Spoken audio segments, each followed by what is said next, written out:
the issue of being poor in spirit and when we mourn before the Lord.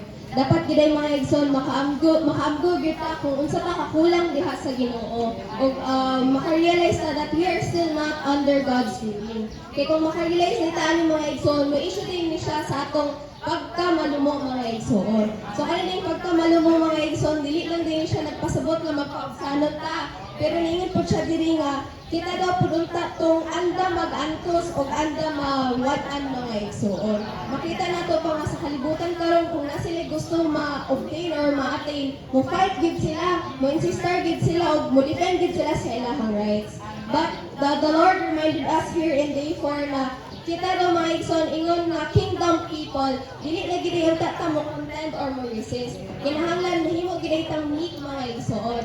We need to kailangan ta mahimong malumo. Yeah, gingon diri nga if someone slaps us on the right cheek, kung naay mo labaran nato sa atong aking mga igsoon, ihatag ko daw nato ang atong pika sa akin.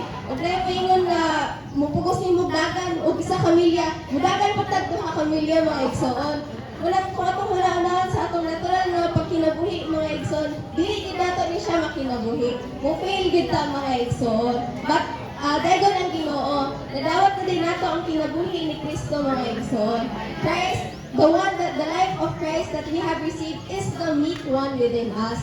Siya day ang malumo na nasa atong sulod mga igsoon. Kung sa atong kaugalingon lang dili nato kaya. That's why kinahanglan gid nato ikinabuhi ang kinabuhi nga atong nadawa. And we live by the life that we have received, then spontaneously mahimo putang malumo mga igsoon.